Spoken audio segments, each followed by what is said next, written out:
Finally बायकोच्या डोहाळी जेवणाला या वाटीखाली पेढा निघतो का बर्फी, हा अंदाज किती बरोबर बसतो हे पाहण्याची आता वेळ आलेली. तुला मुलगी हवी की हवा मुलगा कुणी येणार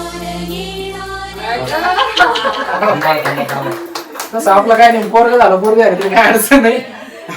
हो, आता हे नंतर करा होतं. तर रामकृष्ण हरी मंडळी, आता हा पेढा निघणारे का बर्फी हे लवकरच आपल्याला पुढच्या ब्लॉग मध्ये कळणारच आहे. पण तोपर्यंत काहीतरी सुंदर घडतायच्या मागच्या 6व्या भागात तुम्ही तर पाहिलेलंच आहे का तुमच्या वहिनीचं आपल्या घरी ओटी भरण झालेलं आहे आणि आता ती माहेरी आलेली. आणि या मातृत्व व पितृत्वावर आधारित असलेल्या सिरीजला आपण सर्वांनी दिलेलं भरभरून प्रेम म्हणजे आमच्या येणाऱ्या बाळाला लाभणारे आशीर्वादच आहे. कारण आता बाळाच्या जन्माची वेळ सुद्धा खूप जवळ आली आहे आणि त्याच्या जस्ट आधी आपल्या संस्कृतीमध्ये असतो होणाऱ्या बाळाच्या आईला मनसोक्त आवडेल ते खायला देणारा बायकांच्या आवडीचा कार्यक्रम म्हणजे डोहाळी जेवण. हा म्हणजे तेच ज्याला अलीकडं बेबी शॉवर म्हणते. या कार्यक्रमामध्ये होणाऱ्या आईला तिला खावे वाटणारे सगळे आवडीचे पदार्थ म्हणजेच तिचे डोहाळे मनापासून आणि आनंदाने पूर्ण केले जातात. इथं फक्त होणारे आई वडीलच नाही तर होणारे आजी आजोबा, पणजी पणजोबा, मामा मावशा प्रत्येक जण बाळाची किती वाट बघत आहे याची जाणीव करून देत असतो. आणि मग होणाऱ्या आईचे डोळे झाकून या 2 वाट्यांपैकी एक वाटी उचलायला सांगितली जाते, ज्यामध्ये पेढा निघतो की बर्फी हे मात्र कौतुकाने बघितलं जातं. आणि त्यानंतर होणाऱ्या आईची ओटी भरली जाते. पण या ठिकाणी यावेळी देवाला एक प्रार्थना आवर्जून करावी वाटते. येणारा मुलगा असो किंवा मुलगी, परंतु प्रत्येक स्त्रीला हे आई होण्याचं भाग्य दे. प्रत्येक घरच्या थोरा मोठ्या आजीबाईंना सुनेच्या मुलीच्या पदरात ओटी भरण्याचं सौभाग्य दे. कारण संतती ही पितृत्वाचं जीवित्व